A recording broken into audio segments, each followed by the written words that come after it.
So when you signed up for the Shirt to Dirt experiment, right afterwards you were given a survey, and one of the questions on it was if you have any questions for me. And in this video, I'm going to answer all of the questions and curiosities you had about the participants, the fabrics, the soils, and the results. So that's a lot to cover. I'm going to jump right in. So starting off, your questions about the participants. The first question is, how many folks are participating? So I'm hoping to recruit at least 100 to 150 participants for each version of this experiment, for the Simple Science and the Meditative Fabric book. But hopefully the word gets spread and many more than that sign up. The more data, the better. As of this moment that I'm recording this, there are about 105 participants signed up in total, which is awesome. Question number 2. I'd love to learn about where in the US you have people doing this. Are we evenly spread? So to be honest, the plan is that there is no plan. I just wanted to spread it as far as possible. I'm really happy to get participants from anywhere and everywhere in the contiguous US. I chose the US only because I'm in the US and I needed to make the shipping affordable. And after just 1 week of recruitment for this project, I am happy to say I already have participants registered from 34 different states. So I think so far so good. I'm excited to see if we can get to at least, all 50 contiguous states.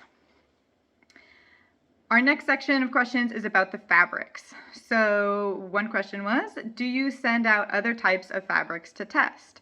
And I'll say I definitely considered it. That was one of my first thoughts. Of course, I'm curious to see what happens when you plant synthetic fabric like polyester, although I think we can safely assume that nothing will happen. Plastics usually take hundreds of years to start to break down. But I also figured it's probably irresponsible to ask hundreds of people to put plastic in the ground anyway, so I wanted to keep it relatively simple for our first year. And a little bit more safe and healthy for our gardens. But next year, I think I would like to do it. I think it'd be fun to do a linen versus cotton versus rayon, tencel, bamboo. These are all plant-based fibers, and do a test between things like linen and cotton or linen and rayon. So look forward to that. Next question is, I have a lot of linen scraps. Would it be useful to see whether or not there's a difference in natural versus commercially dyed linen? And commercially dyed, another word for that would be like synthetic dyes. You can think of this as like RIT dyes are a synthetic dye. And I do totally want to know the answer to this question. I'm considering doing it as an experimental condition in future iterations of this project. If you do want to try it this year, the asker of this question, go ahead and give it a go and share the results with us in the Facebook group. Don't upload this to the online gallery, but on my website, but do upload anything like this that you'd like to put in the Facebook group if you're a part of that.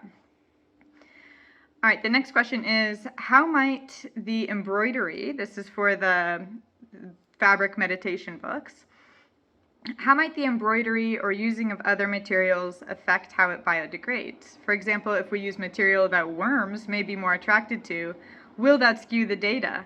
And I love thinking about worms skewing our data and having tastes for our threads.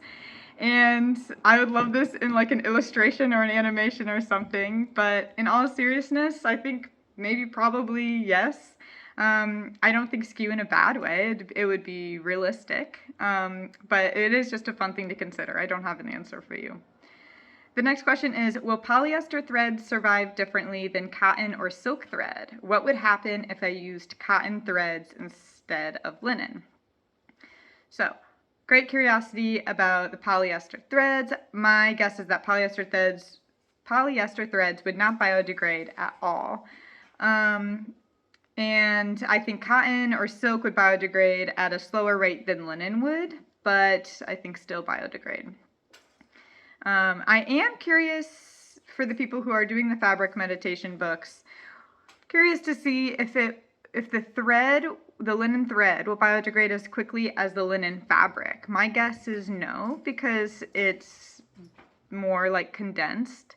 But I also just don't know, and I'm not sure if it's made public what additives might be on cotton or linen thread to increase the durability. I could see something like that being on there, but I genuinely don't know. Okay, the next section of questions was about soils, and these were really great questions. First one is, what differences do you think you'll discover from soil samples from a wide variety of places?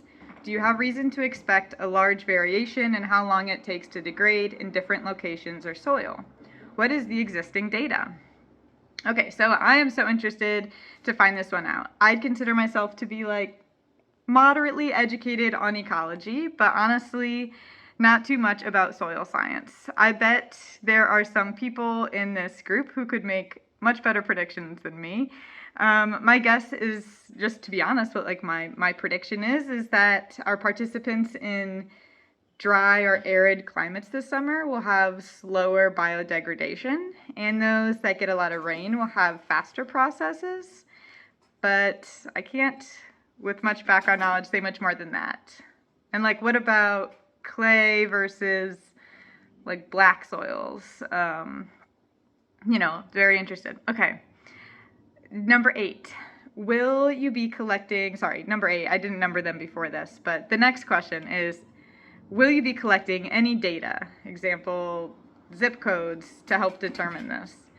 So I planned on collecting city, and I have it on the form already, to collect city and state from you when you submit your photo. But now that this is mentioned, I'm thinking, is zip code more precise? I might add that, so it'll be a fun surprise when you go to upload your photo, what's on there. Okay, the next question. I would love to see a map of the locations. I'm a chemist in a former life and would love to help if you need support. Yes, I would love your help. I'm definitely going to want assistance from those of you who have more insights on soil science than I do. I think that I could learn a lot in this field, and that's why I'm doing this experiment. Even if you just have, references to articles that are already written, I'd love for you to share those, and hopefully we can work together and start some conversations on this. So thank you for reaching out. I'm going to reach back out to you. So thanks. Okay, the results. These are questions about what are we going to do with the results. So this person asked, I want to be kept updated during the process and the results. I'm very curious. Okay, so lucky for you, I also can't wait to share the results. Look for process and results content in these 3 places. One is read the Shirt to Dirt email newsletter that you're already signed up for. You basically are signed up for it by signing up for this project. I'll send you guys updates through there. You can also join the Shirt to Dirt Facebook group if you use Facebook. If not, no worries, but we're going to have some additional interesting conversations on there, and it's a great way for everyone to share photos and insights. So look for that link in one of the Shirt to Dirt emails. I link it a lot, especially in the beginning emails. All right, and then the third place you could look for updates and results is by following Charlie Darwin on Instagram. I'm going to be posting fun little behind the scenes and pictures and results on there, more bite-sized kind of content. So that's CHARLI.E.Darwin, and you can find me on Instagram. Okay, next question. I'm curious how the data will be processed and used. Will you be sharing results of your experiments? Will results be shared worldwide? So to be honest, I'm kind of curious about this too. Like, how big am I going to be able to share the results? How far and wide? Right now, my plan is to first really optimize the database on my website so that we can all filter and sort really well by location, date, experimental version. I want to try and figure out if I can get it so like you can see each person's series of linen over the weeks, but we'll see. I'm kind of struggling with the tech side of that. But so far I do have it so you can sort and filter in the photo gallery by location and date and first name. And because this is visual data collected by the community, it's a little bit less about, I'd say, like the cold hard science and a little bit more about the story that it tells. So I plan to promote the results on my website, my blog, social media, like I said, but I'd also consider avenues for reporting it like YouTube, other people's blogs, news outlets. I don't know, maybe like an academic journal article. I have some experience there, but I don't know if it's appropriate for that yet. If you are someone who's good at writing or storytelling, social media, photo, data analysis, etc., and you'd like to contribute content to or for the project, please do reach out. This is going to be a big job, and I can't do it alone, and I think we're going to have some cool results that the more voices we have sharing it, the better. Okay, the next question, if you're still with me here, is how is it applicable to the real volume of clothing in the waste stream? What about the small surface area of a 2-inch square of fabric compared to the volume and maybe reduced surface area of a garment? So, love this question. What a great question. One reason I'm doing this experiment in your backyards and not in a lab is because, in reality, our trash and clothing isn't kept in controlled laboratory conditions. Unfortunately, it's on the side of highways. It's abandoned on a hiking trail. It's shipped overseas and now piling up in countries that are burdened with mountains of our trash. So I'm all in for the realistic thinking here. And then that being said, though, I chose to do the small squares for the simple science because it's a free kit and I've got to be frugal. I can't send you all full linen garments for free, but I have to be frugal, and it's also very easy to bury and dig these small squares of fabric. So I wanted to make it accessible to a lot of people. But I do think, like what this question is asking, I think these squares are going to biodegrade faster than a full shirt or a pair of pants would.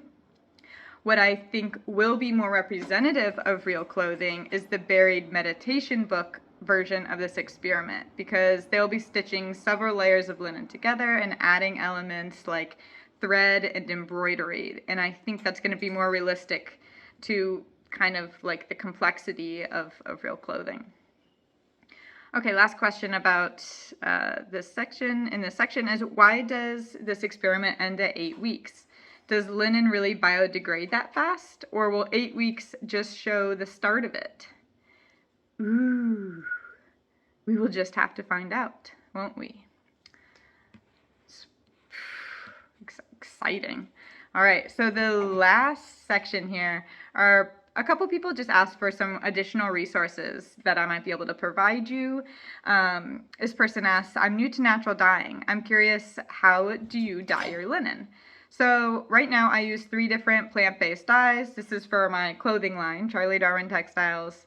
I use 3 plant-based dyes: black tea, indigo, and kutch. I use these regularly, and sometimes I dabble with like onion skins and some other food waste, but reliably I use these other 3. And I have a blog post you can look at about how to dye with black tea, and it's a really detailed blog post, like all the way through.